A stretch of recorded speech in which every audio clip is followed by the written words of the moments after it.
મારું નામ અન્નાબેન જોસફભાઈ પરમાર છે અને હું અને મારું આખું ફેમિલી સ્માઇલ ગેલેરિયામાં પેશન્ટ તરીકે આવ્યા છે. અહીંયા અમને ડૉક્ટર જુગલ પંચાલ અને ડૉક્ટર મેડમ ઈશિતા પંચાલ તરફથી ખૂબ જ સરસ અભિપ્રાય મળ્યો છે. ખૂબ સરસ ટ્રીટમેન્ટ આપે છે. કોઈ પણ પોઝિશનમાં તે તમારું ટીથનું ગમે તે પ્રોબ્લેમ આવે પણ ખૂબ જ સરસ રીતે સોલ્વ કરી આપે છે.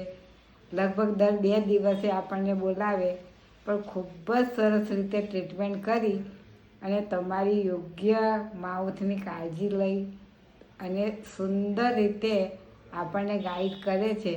અને મારે ખૂબ જ પ્રોબ્લેમ હતો દાંતનો. મારી ઉંમર લગભગ 61 યર છે. લગભગ આખા બધા દાંત ખરાબ થઈ ગયા હતા અને ઇમ્પ્લાન્ટ થાય એ પોઝિશન ન હોવા છતાં પણ એમણે ખૂબ જ મહેનત કરીને મારું દાંત એટલા સુંદર બનાવ્યા છે કે અત્યારે હું એનાથી ખૂબ હેપી છું. અને બધાને હું સલાહ આપું છું કે એકવાર આ સ્માઇલ ગેલેરિયા કે જે અજય કોઠિયાલાના હોસ્પિટલની પાસે આવેલી છે ત્યાં એકવાર મુલાકાત લેજો